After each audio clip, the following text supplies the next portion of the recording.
हरे कृष्णा। श्रीमद् भागवतम अष्टम स्कंद 10वां 11वां 12वां अध्याय। देव असुर संग्राम। देवासुर संग्राम की समाप्ति।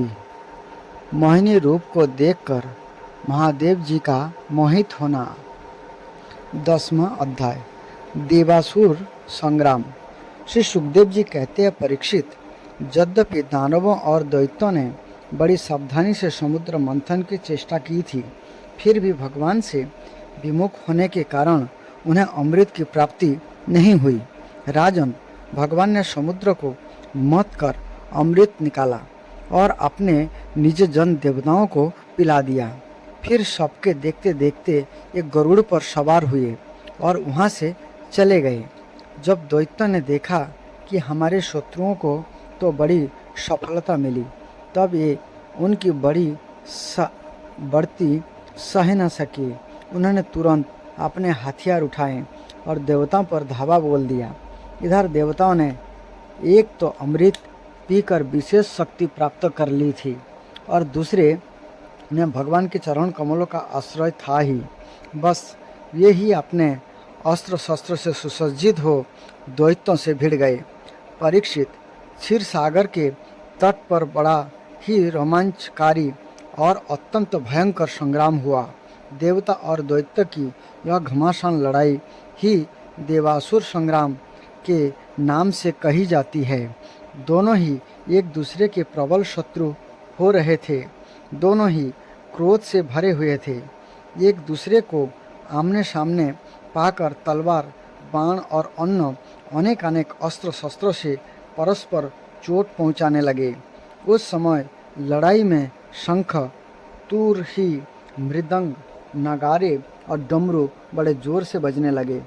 हाथियों की चिंगाड़, घोड़ों की हिनहिनाहट, रथों की घरघराहट और पैदल सेना की चिल्लाहट, बड़ा कोलाहल मच गया।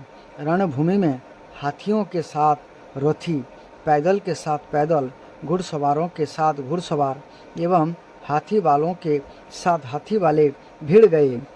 उनमें से कोई वीर ऊँटों पर, हाथियों पर और गधों पर चढ़कर लड़ रहे थे, तो कोई गौर मृग, भालू, बाघ और सिंहों पर, कोई सैनिक गिद्ध, कंक, बगुले, बाज और घास पक्षियों पर चढ़े हुए थे, तो बहुत से तिमिंगिल, मच्छ, सरौभ, भैंसे, गेंडे, बैल, नीलगाय और जंगली सांडों पर सवार थे। किसी ने सियारिन, चूहे, गिरगिट और खरगोशों पर ही सवारी कर ली थी, तो बहुत से मनुष्य, बकरे, कृष्णसार, मृग, हंस और सूअरों पर चढ़े थे। इस प्रकार जल, स्थल एवं आकाश में रहने वाले तथा देखने में भयंकर शरीर वाले बहुत से प्राणियों पर चढ़कर कई दैत्य दोनों सेनाओं में आगे आगे घुस गए। परीक्षित, उस समय रंग बिरंगी पताकाओं, स्फटिक मणि के समान श्वेत निर्मल छत्र, रत्नों से जड़े हुए दंड वाले बहुमूल्य पंखों, मोर पंख, चामरों और वायुओं से उड़ते हुए दुपट्टों, पगड़ी, कलंगी, कवच, आभूषण तथा सूर्य की किरणों से अत्यंत दमकते हुए उज्ज्वल शस्त्र एवं वीरों की पंक्तियों के कारण देवता और असुर की सेनाएं ऐसे शोभायमान हो रही थी मानो जल जंतुओं से भरे हुए दो महासागर लहरा रहे हो। परीक्षित, रणभूमि में दैत्य के सेनापति विरोचन पुत्र बलि मय दानव के बनाए हुए वैहास नामक विमान पर सवार हुए। यह विमान चलने वालों की जहाँ इच्छा होती थी वहीं चला जाता था। युद्ध की समस्त सामग्रियाँ उसमें सुसज्जित थी। परीक्षित, वह इतना आश्चर्यमय था कि कभी दिखाई पड़ता तो कभी अदृश्य हो जाता। यह उस समय यहाँ है जब इस बात का अनुमान भी नहीं किया जा सकता था तब बतलाया तो कैसे जा सकता था। इसी श्रेष्ठ विमान पर राजा बलि सवार थे। सभी बड़े बड़े सेनापति उनके चारों ओर से घेरे हुए थे। उन पर श्रेष्ठ चमर डुलवाए जा रहे थे और छत्र तना हुआ था। उस समय बलि ऐसे जान पड़ते थे जैसे उदयाचल पर चंद्रमा।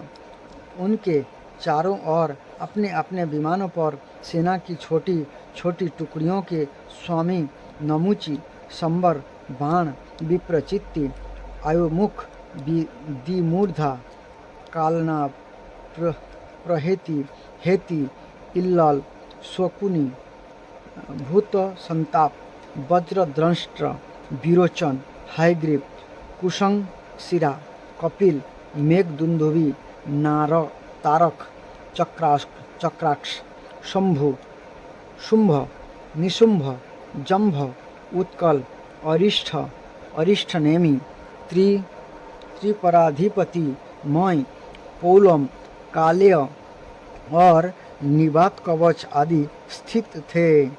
ये सब के सब समुद्र मंथन में सम्मिलित थे, परंतु इन्हें अमृत का भाग नहीं मिला, केवल क्लेश ही हाथ लगा था। इन सब असुरों ने एक नहीं अनेक बार युद्ध में देवताओं को पराजित किया था, इसलिए बड़े उत्साह से सिंहनाद करते हुए अपने घर स्वर वाले शंख बजाने लगे। इंद्र ने देखा कि हमारे शत्रुओं का मन बढ़ रहा है, ये मदोन्मत्त हो रहे हैं, तब उन्हें बड़ा क्रोध आया। तब अपने गहन ऐरावत नामक दिग्गज पर सवार हुए। उसके कपोलों से मद बह रहा था, इसलिए इंद्रों की वैसी शोभा हुई मानो भगवान सूर्य उदय आंचल पर आरूढ़ हो और उससे अनेकों झरने बह रहे हो। इंद्र के चारों ओर अपने अपने वाहन, ध्वजा और आयुधों से युक्त देवतागण एवं अपने अपने गणों के साथ वायु, अग्नि, वरुण आदि लोकपाल हो लिए। दोनों सेनाएं आमने सामने खड़ी हो गई। दो की जोड़ियां बनाकर ये लोग लड़ने लगे। कोई आगे बढ़ रहा था तो कोई नाम ले लेकर ललकार रहा था। कोई मर्मभेदी वचनों के द्वारा अपने प्रतिद्वंदी को धिक्कार रहा था। बलि इंद्र से, शमी कार्तिक, तारकासुर से, वरुण हेति से और मित्र प्रहेति से भिड़ गए। जमराज कालनाभ से, विश्वकर्मा मय से, जमराज कालनाभ से, विश्वकर्मा मय से, शंबरासुर त्वष्टा से तथा सविता विरोचन से लड़ने लगे। नमुची अपराजित से, अश्विनी कुमार वर्षा पर्वा से, वृष पर्वा से तथा सूर्यदेव बलि के बाण आदि 100 पुत्रों से युद्ध करने लगे। राहु के साथ चंद्रमा और पुलोमा के साथ वायु का युद्ध हुआ। भद्रकाली देवी निशुंभ और शंभु पर झपट पड़ी। परीक्षित जंभासुर से महादेव जी की और महिषासुर से अग्निदेव की और बातापी तथा इलवल से ब्रह्मा के पुत्र मरीचि आदि की टन गई। दुर्मश की कामदेव से, उत्कल की मातृगणों से, शुक्राचार्य की बृहस्पति से और नरकासुर की शनैश्चर से लड़ाई होने लगे। निवात कवचों के साथ मरुदगण तथा क्रोध बस के साथ रुद्रगण का संग्राम होने लगा। इस प्रकार असुर और देवता रणभूमि में द्वंद्व युद्ध और सामूहिक आक्रमण द्वारा एक दूसरे से भिड़कर परस्पर विजय की इच्छा से उत्साहपूर्वक तीखे तलवार और भाला से प्रहार करने लगे। ये तरह तरह से युद्ध कर रहे थे। भूषुंडी, चक्र, गदा, त्रुष्टि, पट्टिश, शक्ति, उल्मुख, प्रास, फरसा, तलवार, भाले, मुदगर, परीक और भिंदी पाल से एक दूसरे का सिर काटने लगे। उस समय अपने सरोवरों के साथ हाथी घोड़े, रथ आदि अनेकों प्रकार के वाहन और पैदल सेना छिन्न भिन्न होने लगी। किसी की भुजा, किसी की जंघा, किसी की गर्दन और किसी के पैर कट गए, तो किसी किसी की ध्वजा, धनुष, कवच और आभूषण ही टुकड़े टुकड़े हो गए। उनके चरणों की धमक और रथ के पहियों की रगड़ से पृथ्वी खुद गई। उस समय रणभूमि से ऐसा प्रचंड धूल उठी कि सामने दिशा, आकाश और सूर्य के भी ढक दिया। परंतु थोड़ी ही देर में खून की धारा से भूमि अप्लावित हो गई और कहीं धूल का नाम भी ना रहा। तदंतर लड़ाई का मैदान कटे हुए सिरों से भर गया। किसी के मुकुट और कुंडल गिर गए थे, तो किसी की आंखों से क्रोध की मुद्रा प्रकट हो रही थी। किसी ने अपने दांतों से होठ दबा रखा था। बहुत की आभूषणों और शास्त्रों से सुसज्जित लंबी लंबी भुजाएं कट कर गिरी हुई थी और बहुतों की मोटी मोटी जंघें कटी हुई पड़ी थी। इस प्रकार और रणभूमि बड़ी भीषण दिख रही थी। तब यहाँ बहुत से धड़ अपने काटकर गिरे हुए सिरों को नेत्रों से देखकर हाथों में हथियार उठा वीरों की ओर दौड़ने और उछलने लगे। राजा बलि ने 10 बाण इंद्र पर, 3 उनके वाहन ऐरावत पर, 4 ऐरावत के 4 चरण रक्षकों पर और 1 मुख्य महावत पर, इस प्रकार कुल 18 बाण छोड़े। इंद्र ने देखा कि बलि के बाण तो हमें घायल करना ही चाहता है। तब उन्होंने बड़ी फुर्ती से इतने ही तीखे भल्ला नामक बाणों से उनके वहां तक पहुंचने के पहले ही हंसते हंसते काट डाला। इंद्र की वह प्रशंसनीय फुर्ती देखकर राजा बलि और भी चिढ़ गए।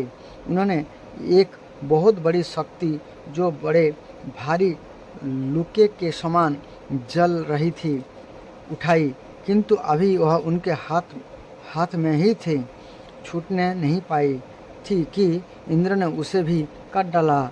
इसके बाद बलि ने एक के पीछे एक क्रमशः शूल, प्रास, तामर और शक्ति उठाई, परंतु ये जो शस्त्र हाथ में उठाते इंद्र इन्हें टुकड़े टुकड़े कर डालते। इस हस्त लाघव से इंद्र का ऐश्वर्य और भी चमक उठा। परीक्षित, आप इंद्र की फुर्ती से घबराकर पहले तो बलि अंतर्ध्यान हो गए, फिर उन्होंने आसुरी माया की सृष्टि की। तुरंत ही देवताओं की सेना के ऊपर एक पर्वत प्रकट हुआ। उस पर्वत से दावाग्नि से जलते हुए वृक्ष और टांकी जैसी तीखी धार वाले शिखर के साथ नुकीली शिलाएं गिरने लगी। इससे देवताओं की सेना चकनाचूर होने लगी। तत्पश्चात बड़े बड़े सांप, दंदसूख, बिच्छू और अन्य विषैले जीव उछल उछल कर काटने और डंक मारने लगे। सिंह, बाघ और सुअर देव सेना के बड़े बड़े हाथियों को फाड़ने लगे। परीक्षित, हाथों में शूल लिए मारो काटो इस प्रकार चिल्लाती हुई सैकड़ों नंगा धड़ंग राक्षसियाँ और राक्षस भी यहाँ प्रकट हो गए। कुछ ही क्षण बाद आकाश में बालकों की घनघोर घटाएं मंडराने लगी। उनके आपस में टकराने से बड़ी गहरी और कठोर गर्जना होने लगी। बिजलियां कुछ क्षण बाद आकाश में बादलों की घनघोर घटाएं मंडराने लगी। उनके आपस में टकराने से बड़ी गहरी और कठोर गर्जना होने लगी। बिजलियां चमकने लगी और आंधी के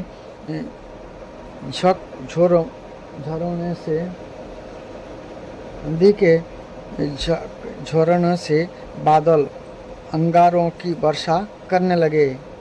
दैत्यराज बलि ने प्रलय की अग्नि के समान बड़ी भयानक आग की सृष्टि की। यह बाद में वायु की सहायता से देव सेना को जलाने लगी। थोड़ी ही देर में ऐसा जान पड़ा कि प्रबल आंधी के थपड़े से समुद्र में डूबी बड़ी बड़ी लहरें और भयानक भंवर उठ रहे हैं और वह अपनी मर्यादा छोड़कर चारों ओर से देव सेना को घेरता हुआ उमड़ा आ रहा है। इस प्रकार जब उन भयानक असुरों ने बहुत बड़ी माया की सृष्टि की और समय स्वयं अपनी माया के प्रभाव से छिप रहे हैं। दिखने के कारण न दिखने के कारण उन पर प्रहार भी नहीं किया जा सकता था। तब देवताओं के सैनिक बहुत दुखी हो गए। परीक्षित, इंद्र आदि देवताओं ने उनकी माया का प्रतिकार करने के लिए बहुत कुछ सोच विचारा, परंतु इन्हें कुछ न सूझा। तब उन्होंने विश्व के जीवनदाता भगवान का ध्यान किया और ध्यान करते ही वे वहीं प्रकट हो गए। बड़ी ही सुंदर झांकी थी। गरुड़ के कंधों पर उनके चरण कमल विराजमान थे। नवीन कमलों के समान बड़े ही कोमल नेत्र थे। पीताम्बर धारण किए हुए थे। 8 भुजाओं में 8 आयुध, गले में कस्तूभ मणि, मस्तक पर अमूल्य मुकुट एवं कानों में कुंडल झलमला रहे थे। देवताओं ने अपने नेत्र से भगवान की इस छवि का दर्शन किया। परम पुरुष परमात्मा के प्रकट होते ही उनके प्रभाव से असुरों की यह कपट भरी माया विलीन हो गई। ठीक वैसे ही जैसे जग जाने पर सपनों की वस्तुओं का पता नहीं चलता, ठीक ही है भगवान स्मृति समस्त विपत्तियों से मुक्त कर देती है। इसके बाद कालनेमी दैत्य ने देखा कि लड़ाई के मैदान में गरुड़ वाहन भगवान आ गए हैं। तब उसने अपने सिंह पर बैठे ही बैठे बड़े वेग से उनके ऊपर एक त्रिशूल चलाया। यह गरुड़ के सिर पर लगने वाला ही था कि खेल खेल में भगवान ने उसे पकड़ लिया और उसी त्रिशूल से उसके चलाने वाले कालनेमी दैत्य तथा उसके वाहनों को मार डाला। माली और सुमाली 2 दैत्य बड़े बलवान थे। भगवान ने युद्ध में अपने चक्र से उनके सिर भी काट डाला और निर्जीव होकर गिर पड़े। तदंतर माल्यवान ने अपनी प्रचंड गदा से गरुड़ पर बड़े वेग के साथ प्रहार किया, परंतु गर्जना करते हुए माल्यवान के प्रहार करते ही भगवान ने चक्र से उसका सिर को भी धड़ से अलग कर दिया। 11वां अध्याय, देवासुर संग्राम की समाप्ति। श्री सुखदेव जी कहते हैं, परीक्षित, परम पुरुष भगवान की अहेतु की कृपा से देवताओं की घबराहट जाती रही। उनमें नवीन उत्साह का संचार हो गया। पहले इंद्र, वायु आदि देवगण रणभूमि में जिन जिन दैत्यों से आहत हुए थे उन्हीं के ऊपर अब वे पूरी शक्ति से प्रहार करने लगे। परम ऐश्वर्यशाली इंद्र ने बलि से लड़ते लड़ते जब उन पर क्रोध करके वज्र उठाया, तब सारी प्रजा में हाहाकार मच गया। बलि अस्त्र शस्त्र से सुसज्जित होकर बड़े उत्साह से युद्ध भूमि में बड़ी निर्भयता से डटकर विचार रहे थे। उनकी अपने सामने ही देखकर हाथ में वज्र लिए हुए इंद्र उनका तिरस्कार करके कहा, मूर्ख, जैसे नट बच्चों की आंखें बांधकर अपने जादू से उनका धन ऐंठ लेता है, ऐसे ही तू माया की चालों से हम पर विजय प्राप्त करना चाहता है। तुझे पता नहीं कि हम लोग माया के स्वामी है, यह हमारा कुछ नहीं बिगाड़ सकती। जो मूर्ख माया के द्वारा स्वर्ग पर अधिकार करना चाहते हैं और उसको लांघकर ऊपर के लोगों में भी धाक जमाना चाहते हैं, उन लुटेरे मूर्खों को मैं उनके पहले स्थानों से भी नीचे पटक देता हूँ। ना समझ, तूने माया की बड़ी बड़ी चाल चली है। देख, आज मैं अपने 100 धार वाले वज्र से तेरा सिर धड़ से अलग किए देता हूँ। तू अपने भाई बंधुओं के साथ जो कुछ कर सकता हो करके देख ले।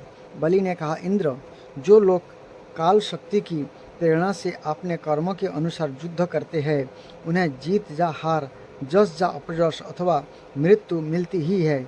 इसी से ज्ञानी जन इस जगत को काल के अधीन समझकर ना तो विजय होने पर हर्ष से फूल उठता है और ना तो अपकीर्ति, हार अथवा मृत्यु से शोक के ही वशीभूत होते हैं। तुम लोग इस तत्व से अनभिज्ञ हो। तुम लोग अपने को जय पराजय आदि का कारण कर्ता मानते हो, इसीलिए महात्माओं की दृष्टि से तुम शोचनीय हो। हम तुम्हारे मर्मस्पर्शी वचन को स्वीकार ही नहीं करते, फिर हमें दुख क्यों होने लगा। श्री सुखदेव जी कहते हैं, वीर बलि ने इंद्र को इस प्रकार फटकारा। बलि का फटकार से इंद्र कुछ झेंप गए। तब तक वीरों का मान मर्दन करने वाले बलि ने अपने धनुष को कान तक खींचकर बहुत से बाण मारे। सत्यवादी देव शत्रु बलि ने इस प्रकार इंद्र का अत्यंत तिरस्कार किया। आप तो इंद्र अंकुश से मारे हुए हाथी की तरह और भी चिढ़ गए। बलि का आक्षेप ये सहन ना कर सके। शत्रुघाती इंद्र ने बलि पर अपने अमोघ वज्र का प्रहार किया। अमोघ वज्र का प्रहार किया।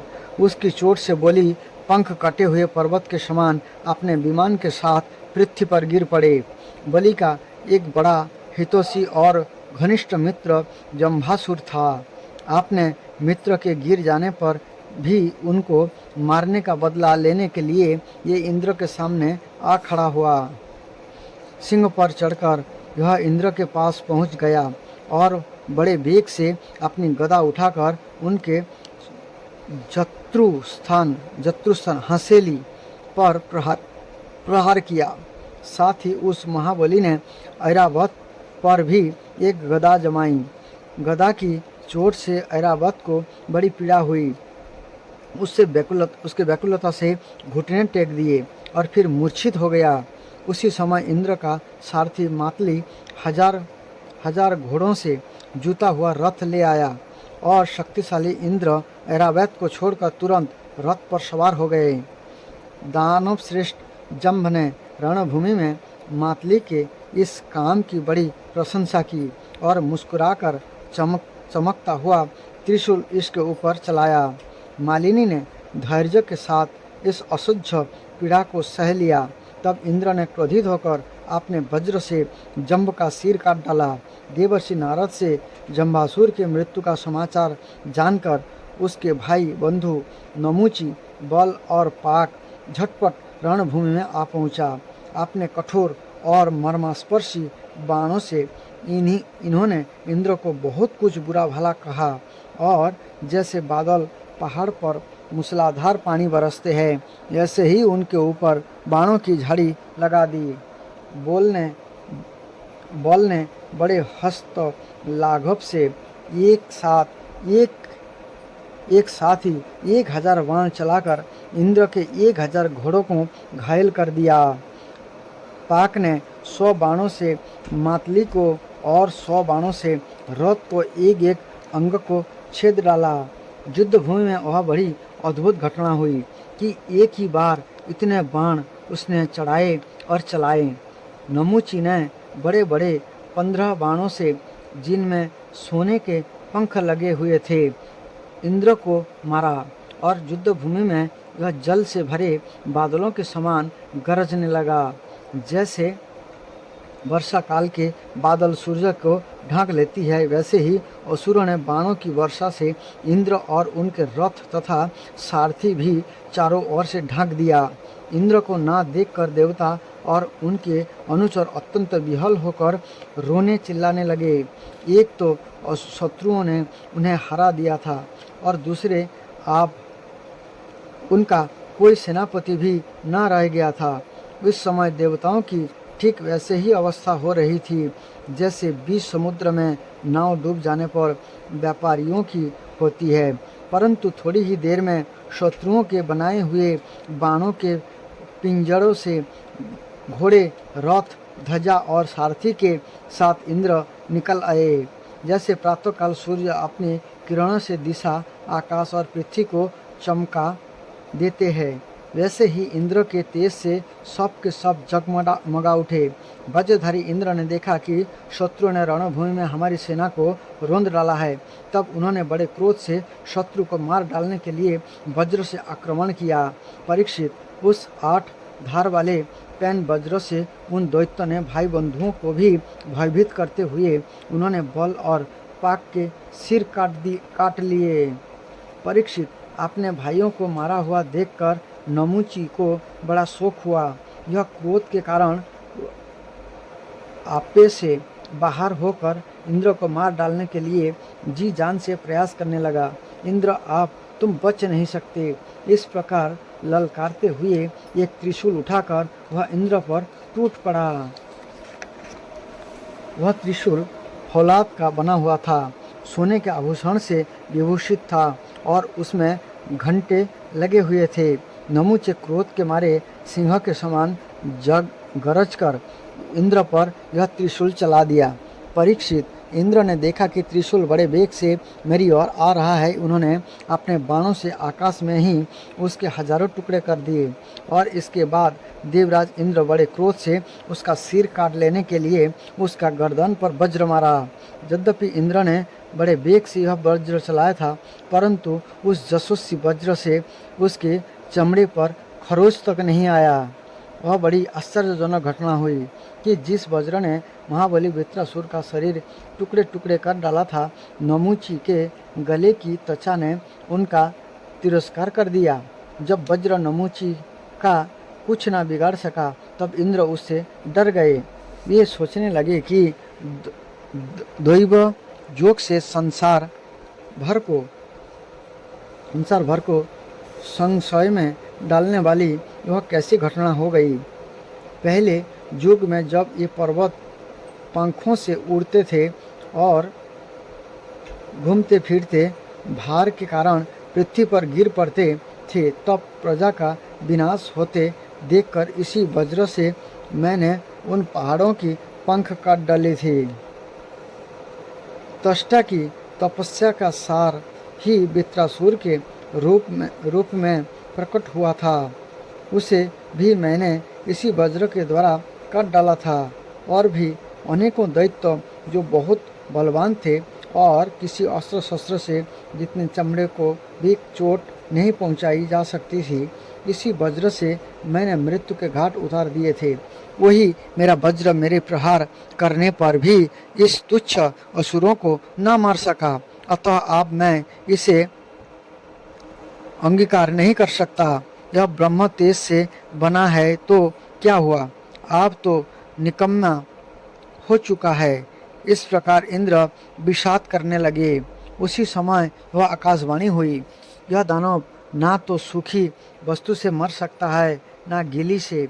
इसे मैं वर दे चुका हूँ कि सूखी या गीली वस्तु से तुम्हारी मृत्यु ना होगी। इसलिए इंद्र, इस शत्रु को मारने के लिए आप तुम कोई दूसरा उपाय सोचो। इस आकाशवाणी को सुनकर देवराज इंद्र बड़ी एकाग्रता से विचार करने लगे। सोचते सोचते इन्हें सूझ गया कि समुद्र का फैन तो सूखा भी है और गीला भी, इसीलिए ना उसे सूखा कह सकते हैं ना गीला। अतः इंद्र ने उस न सूखे और न गीले समुद्र फैन से नमूची का सिर काट डाला। फैन से नमूची का सिर काट डाला। उस समय बड़े बड़े ऋषि मुनि भगवान इंद्र पर पुष्प की वर्षा और उनकी स्तुति करने लगे। गंधर्व शिरोमणि विश्वावसु तथा परावसु गान करने लगे। देवताओं की दुंदुभियाँ बजने लगी और नर्तकियाँ आनंद से नचने लगी। इसी प्रकार वायु, अग्नि, वरुण आदि दूसरे देवताओं ने भी अपने अस्त्र शस्त्र से विपक्षियों को वैसे ही मार गिराया जैसे सिंह हरिणों की मार डालते हैं। परीक्षित, इधर ब्रह्मा जी ने देखा कि दानवों का तो सर्वथा नाश हुआ जा रहा है। तब उन्होंने देवर्षि नारद को देवताओं के पास भेजा और नारद जी ने यहाँ आकर देवताओं को लड़ने से रोक दिया। नारद जी ने कहा, देवताओं, भगवान की भुजाओं की छत्र छाया में रहकर आप लोगों ने अमृत प्राप्त कर लिया है और लक्ष्मी जी ने भी अपनी कृपा कोर से आपकी अभिवृद्धि की है। इसलिए आप लड़ाई बंद कर दे। श्री सुखदेव जी कहते हैं, देवताओं, देवर्षि नारद की बात मानकर आपने क्रोध के वेग को शांत कर लिया और फिर ये सब के सब अपने स्वर्गलोक को चले गए।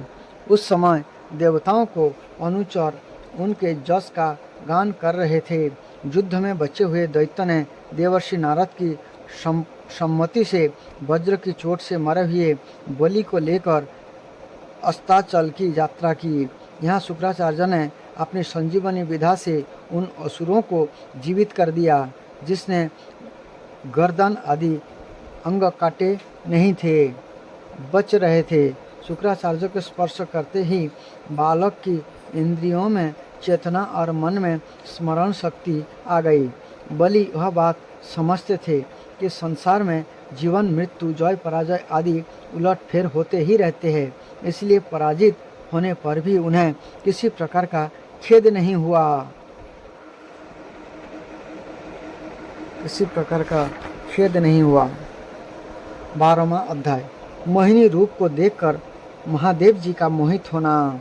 श्री सुखदेव जी कहते, परीक्षित, जब भगवान शंकर ने यह सुना कि श्री हरि ने स्त्री का रूप धारण करके असुरों को मोहित कर लिया और देवताओं को अमृत पिला दिया, तब ये सती देवी के साथ बैल पर सवार हो समस्त भूत गणों को लेकर वहाँ गए।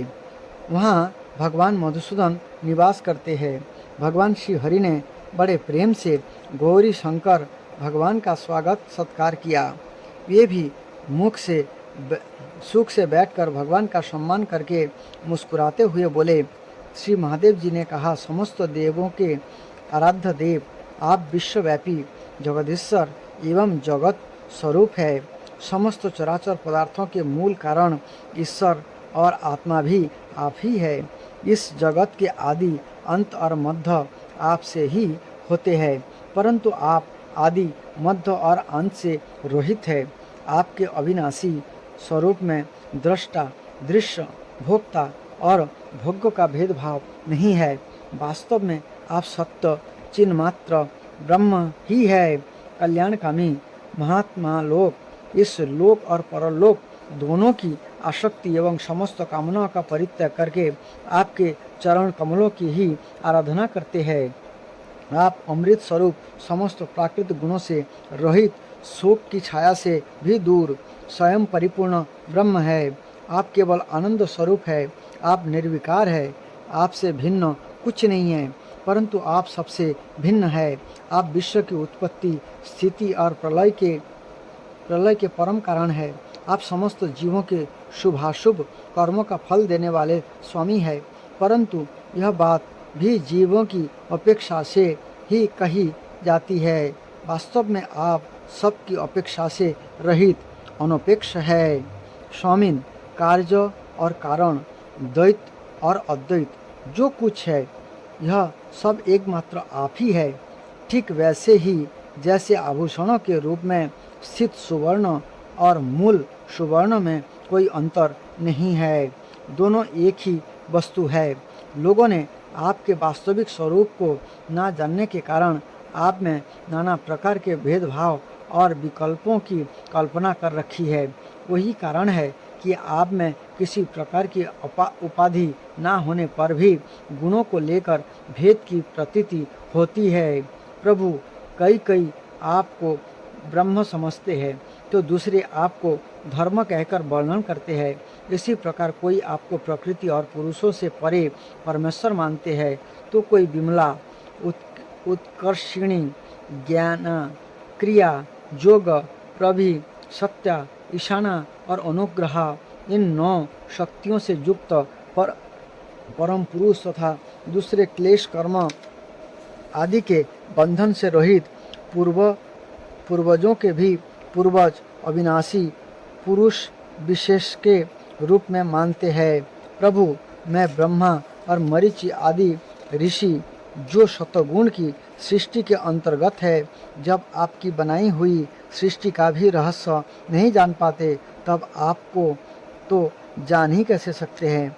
फिर जिनका चित्त माया ने आपने बस में कर रखा है और जो सर्वदा रजोगुणी और तमोगुणी कर्मों में लगे रहते हैं, ये असुर और मनुष्य आदि तो भला जानेंगे ही क्या। प्रभु सर्वात्मक एवं ज्ञान स्वरूप है, इसलिए वायु के समान आकाश में अदृश्य रहकर भी आप संपूर्ण चराचर जगत में सदा सर्वदा विद्यमान रहते हैं तथा इसके चेष्टा, स्थिति, जन्म, नाश, प्राणियों के कर्म एवं संसार के बंधन, मोक्ष सभी को जानते हैं। प्रभु, आप जब गुणों को स्वीकार कर करके लीला करने के लिए बहुत से अवतार ग्रहण करते हैं, तब मैं उनका दर्शन करता ही हूँ। मैं आपके उस अवतार का भी दर्शन करना चाहता हूँ जो आपने स्त्री रूप में ग्रहण किया था, जिससे दैत्य को मोहित करके आपने देवताओं को अमृत पिलाया। स्वामिन, आपको देखने के लिए हम सब आए हैं। हमारे मन में उसके दर्शन का बड़े कौतूहल है। श्री सुखदेव जी कहते हैं, जब भगवान शंकर ने विष्णु भगवान से यह प्रार्थना की, तब एक गंभीर भाव से हंसकर शंकर जी से बोले। श्री विष्णु भगवान ने कहा, शंकर जी, उस समय अमृत का कलश दैत्य के हाथों में चला गया था, अतः देवताओं का काम बनाने के लिए और दैत्य का मन एक नए कौतूहल की ओर खींच लेने के लिए ही मैंने यह स्त्री रूप धारण किया था। देव शिरोमणे, आप इसे देखना चाहते हैं, इसलिए मैं आपको यह रूप दिखाऊंगा, परंतु यह रूप तो कामी पुरुषों का ही आदरणीय है। कामी पुरुषों का ही आदरणीय है, क्योंकि वह काम भाव को उत्तेजित करने वाला है। श्री सुखदेव जी कहते हैं, इस तरह कहते कहते भगवान विष्णु वहीं अंतर्धान हो गए और भगवान शंकर सती देवी के साथ चारों ओर दृष्टि दौड़ाते हुए वहीं बैठ गए। इतने में ही उन्होंने देखा कि सामने एक बड़ा सुंदर उपवन है। उसमें भांति भांति के वृक्ष लग रहे हैं, जो रंग बिरंगे फूल और लाल लाल कोपोलों से भरे पूरे हैं। उन्होंने यह भी देखा कि उस उपवन में एक सुंदरी स्त्री गेंद उछाल कर खेल रही थी। वह बड़ी ही सुंदर साड़ी पहने हुए है और उसकी कमर में करधनी लड़ियां लटक रही है। गेंद के उछालने और लपक कर पकड़ने से उसके स्तन और उन पर पड़े हुए हार हिल रहे हैं। ऐसा जान पड़ता था मानो इनके भार से उसकी पतली कमर पग पग पर टूटते टूटते बच जाती है। यह अपने लाल लाल पल्लवों के समान सुकुमार चरणों से बड़ी कला के साथ ठुमक चल रही थी। उछलता हुआ गेंद जब इधर उधर उछल जाता था, तब यह लपक कर उसे रोक लेती थी। इससे उसकी बड़ी बड़ी चंचल आंखें कुछ उद्विग्न सी हो रही थी। उसके कपोलों पर कानों के कुंडल की आभा जगमगा रही थी और घुंघराली काली काली औल्कें उन पर लटक आती थी, जिससे मुख और भी उल्लसित हो उठता था। जब कभी साड़ी सरक जाती और केशों की बेणी खुलने के लगती, तब अपने अत्यंत सुकुमार बाएं हाथ से वह उन्हें संभाल लिया करती। उस समय भी वह दाहिने हाथों से गेंद उछाल कर सारे जगत को अपनी माया से मोहित कर रही थी। गेंद से खेलते खेलते उसने तनिक सलज्जा भाव से सुकुमार मुस्कुराकर तिरछी नज़र से शंकर जी की ओर देखा। बस उनका मन हाथ से निकल गया। ये मोहिनी को निहारने और उसकी चितवन के रस में डूबकर इतने विहल हो गए कि उन्हें अपने आप की भी सुधि ना रही। फिर पास बैठी हुई सती और गणों की तो याद ही कैसे रहती। एक बार मोहिनी के हाथ से उछालकर गेंद थोड़ी दूर चला गया। यह भी उसी के पीछे दौड़ी। उसी समय शंकर जी के देखते देखते वायु ने उसकी झीनी सी साड़ी करधनी के साथ ही उड़ा ली। मोहिनी का एक एक अंग बड़ा ही रुचिकर और मनोरम था। जहाँ आंखें लग जाती लगी ही रहती। वही नहीं, मन भी वहीं रमण करने लगता। उसको इस दशा में देखकर भगवान शंकर उसकी ओर अत्यंत आकृष्ट हो गए। इन्हें मोहिनी भी अपने प्रति आसक्त जान पड़ती थी। अपने शंकर जी का विवेक छीन लिया। यह उसके हाव भाव से कामातुर हो गए और भवानी के सामने ही लज्जा छोड़कर उसकी ओर चल पड़े। मोहिनी वस्त्रहीन तो पहले ही हो चुकी थी। शंकर जी को अपनी ओर आते देखकर बहुत लज्जित हो गई। यह एक वृक्ष से दूसरे वृक्ष की आड़ में जाकर छिप जाती और हंसने लगती, परंतु कहीं ठहरती न थी। भगवान शंकर की इंद्रियां अपने बस में नहीं रही, ये काम बस हो गए थे। अतः हाथीनी के पीछे हाथी की तरह उसके पीछे पीछे दौड़ने लगे। उन्होंने अत्यंत वेग से उसका पीछा करके पीछे से उसका जूड़ा पकड़ लिया। उसका जूड़ा पकड़ लिया और उसकी इच्छा ना होने पर भी उसे दोनों भुजाओं में भरकर हृदय से लगा लिया।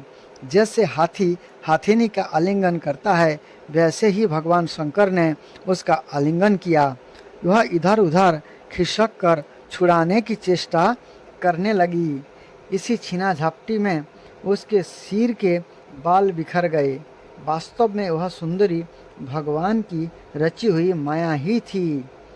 इससे उसने किसी प्रकार शंकर जी के भुज पास से अपने को छुड़ा लिया और बड़े वेग से भागी। भगवान शंकर भी उन मोहिनी वेशधारी अद्भुत कर्मा भगवान विष्णु के पीछे पीछे दौड़ने लगे। उस समय ऐसा जान पड़ता था मानो उनके शत्रु कामदेव ने इस समय उन पर विजय प्राप्त कर ली है। कामुक हाथीनी के पीछे दौड़ने वाले मदोन्मत्त हाथी के समान ये मोहिनी के पीछे पीछे दौड़ रहे थे। यद्यपि भगवान शंकर का वीर्य अमोघ है, फिर भी मोहिनी की माया से यह क्षलित हो गया। भगवान शंकर का वीर्य पृथ्वी पर जहाँ जहाँ गिरा वहाँ वहाँ सोने चांदी की खान बन गए। ये जो सोना चांदी है, ये भगवान शंकर की वीर्य जहाँ जहाँ गिरा वहीं सोने का खान बन गया और चांदी का खान बन गया।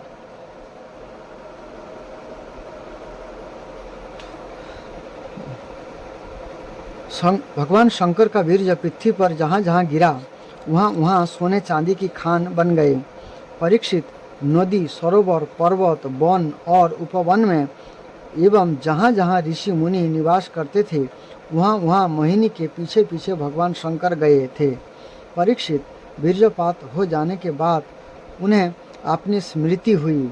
उन्होंने देखा कि अरे, भगवान की माया ने तो मुझे खूब छकाया। ये तुरंत उस दुखद प्रसंग से अलग हो गए। इसके बाद आत्मस्वरूप सर्वात्मा भगवान की यह महिमा जानकर उन्हें कोई आश्चर्य नहीं हुआ। ये जानते थे कि भला भगवान की शक्तियों का पार कौन पा सकता है। भगवान ने देखा कि भगवान शंकर को इससे विषाद या लज्जा नहीं हुई है। तब ये पुरुष शरीर धारण करके फिर प्रकट हो गए और बड़ी प्रसन्नता से उनसे कहने लगे। शिव भगवान ने कहा, देव शिरोमणे, मेरी स्त्री रूपिणी माया से विमोहित होकर भी आप स्वयं ही अपनी निष्ठा में स्थित हो गए। यह बड़े ही आनंद की बात है। मेरी माया अपार है। वह ऐसे ऐसे हाव भाव रचती है कि अजितेंद्रिय पुरुष तो किसी प्रकार से छुटकारा पा ही नहीं सकते। भला आपके अतिरिक्त ऐसा कौन पुरुष है जो एक बार मेरी माया के फंदे में फंसकर फिर स्वयं ही उससे निकल सके। यद्यपि मेरी यह गुणमयी माया बड़ों बड़ों को मोहित कर देती है, फिर भी यह आपको कभी मोहित नहीं करेगी। आपको कभी मोहित नहीं करेगी, क्योंकि सृष्टि आदि के लिए समय पर उसे क्षोभित करने वाला काल मैं ही हूँ। इसलिए मेरी इच्छा के विपरीत यह रजोगुण आदि की सृष्टि नहीं कर सकती। श्री सुखदेव गोस्वामी जी ने कहा, कहते हैं, परीक्षित, इस प्रकार भगवान विष्णु ने भगवान शंकर का सत्कार किया। तब उनसे विदा लेकर एवं परिक्रमा करके ये अपने गणों के साथ कैलाश को चले गए। भरत वंश शिरोमणि, भगवान शंकर ने बड़े बड़े ऋषियों की सभा में अपनी अर्धांगिनी सती देवी से अपने विष्णु रूप की अंशभूता मायामयी मोहिनी का इस प्रकार बड़े प्रेम से वर्णन किया। देवी, तुमने परम पुरुष परमेश्वर भगवान विष्णु की माया देखी? देखो, ये तो मैं समस्त कला कौशल विधा आदि का स्वामी और स्वतंत्र हूँ, फिर भी इस माया से विवश होकर मोहित हो जाता हूँ। फिर दूसरे जीव तो स्वतंत्र है ही, परतंत्र है ही, अतः ये मोहित हो जाए, इसमें कहना ही क्या है। जब मैं 1000 वर्षों की समाधि से उठा था, तब तुमने मेरे पास आकर पूछा था कि तुम किसकी उपासना करते हो। ये वही साक्षात सनातन पुरुष है। ना तो काल ही इन्हें अपनी सीमा में बांध सकता है और ना वेद ही इनका वर्णन कर सकता है। इनका वास्तविक स्वरूप अनंत और अनिर्वचनीय है। ये ही साक्षात सनातन पुरुष है। ना तो काल ही इन्हें अपनी सीमा में बांध सकता है और ना वेद ही इनका वर्णन कर सकता है। इनका वास्तविक स्वरूप अनंत और अनिर्वचनीय है। श्री सुखदेव जी कहते हैं, प्रिय परीक्षित, मैंने विष्णु भगवान की यह ऐश्वर्यपूर्ण लीला तुमको सुनाई, जिसमें समुद्र मंथन के समय अपनी पीठ पर मंद्राचल धारण करने वाले भगवान का वर्णन है। जो पुरुष बार बार इसका कीर्तन और श्रवण करता है, उसका उद्योग कभी और निष्फल नहीं होता, क्योंकि पवित्र कीर्ति भगवान के गुण और लीलाओं का गान संसार के समस्त क्लेश और परिश्रम को मिटा देने वाले हैं। दुष्ट पुरुषों को भगवान के चरण कमलों की प्राप्ति कभी हो नहीं सकते। ये तो भक्ति भाव से युक्त पुरुषों को ही प्राप्त होते हैं। इसी से उन्होंने स्त्री का मायामय रूप धारण करके दैत्य को मोहित किया और आपने चरण कमलों को शरणागत देवताओं को समुद्र मंथन से निकले हुए अमृत का पान कराया। केवल उन्हीं की बात नहीं, चाहे जो भी उनके चरणों की शरण ग्रहण करे, ये उसकी समस्त कामनाएं पूर्ण कर देते हैं। मैं उन प्रभु के चरण कमलों में नमस्कार करता हूँ। इस प्रकार से सुखदेव जी परीक्षित महाराज को कथा कहे और भगवान की मोहिनी रूप में आकर्षित होकर के भगवान शिव जी जो है अपने आप को संभाले, क्योंकि भगवान की माया को कोई भी नहीं पार कर सकता है केवल भगवान के अलावा। तो इसलिए भगवान शिव जो है बहुत श्रद्धा और आदर के साथ भगवान कृष्ण की भजन करते रहते हैं। हरे कृष्ण।